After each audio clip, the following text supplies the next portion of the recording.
I'm Brigham Larson with Brigham Larson Pianos. We are about to start this turn of the century Emerson piano. It was built in Boston originally, and this is a family heirloom of this client that we're doing this for, and we're going to completely rebuild it. This piano in its day, in my opinion, it was a 10. This is a really high level piano. I've rebuilt quite a few Emersons over the years, and they're top notch. There are a few what do you call them, kind of sleeper pianos that you don't hear much about that are super high end, that I've just been consistently really impressed with. Emerson is one of them. If you're curious, some others that you don't really hear about. I really like Star, spelled with 2 R's. I really like Vos & Sons. These are some really high-end pianos, and Emerson definitely is in that same category. Everybody, when they think of high-end pianos, they think of Steinway, of course, or they think of Mason Hamlin. But yeah, Emerson is up there as well. Just everything about the way they're built and their guts and everything is just is what is a testament to quality and craftsmanship. So this will be a fun project. This piano, I didn't look it up before making this video. We'll check out we'll see what year it is exactly, but I'm fairly certain this is 1890s. That's pretty typical to have this carving in the 3 panels in the front, and to have these kind of legs, this level of ornateness. That's pretty typical of 1890s. Possibly a little later, or possibly as late as maybe 1905, but you know, right in there, 1890 to 1905, I'd say.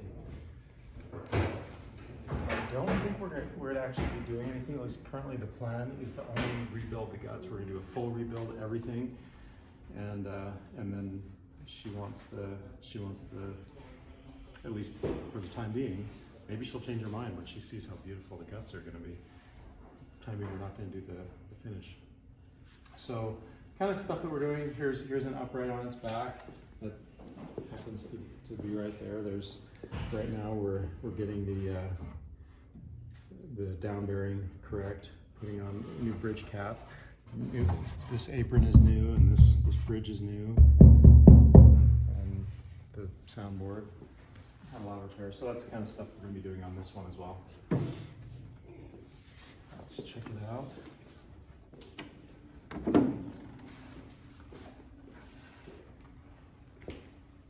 So the first thing that I see, these hammers are like 60 years beyond their usable life. That is some severe use, which is pretty typical. And even all the way down to here, the felt is basically all the way down to the wood. It looks like these hammers have been probably reshaped at some point, but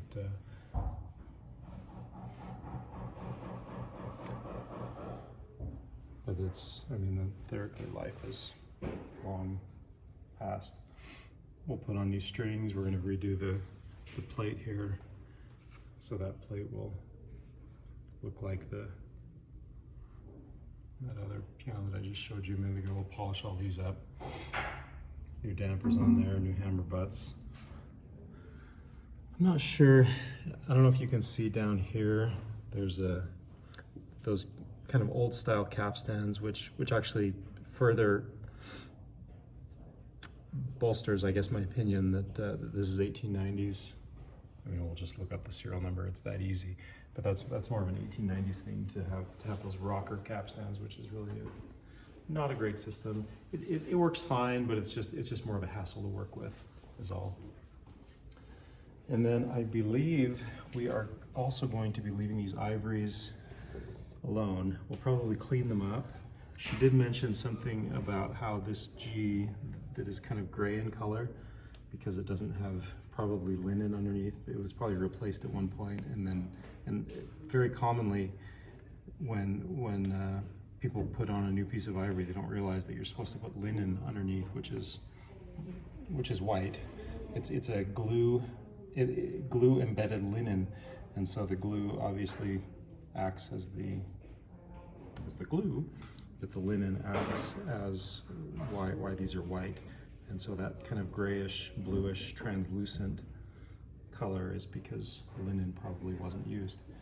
And so anyway, she mentioned that is kind of a reference point for her when she plays, and that's been the case, she said, for I think as long as she can remember, which I think this piano has been in the family for her entire life. And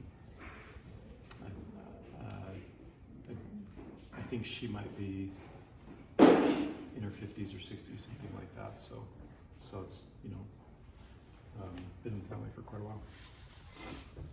Let's check out down here.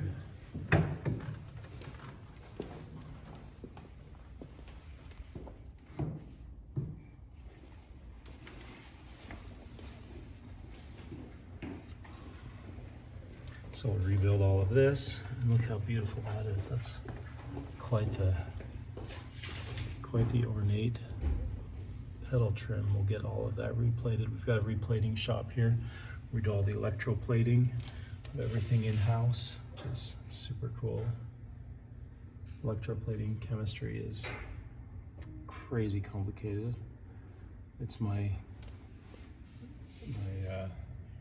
chemical engineering son who set that all up. I don't understand it, but he sure does.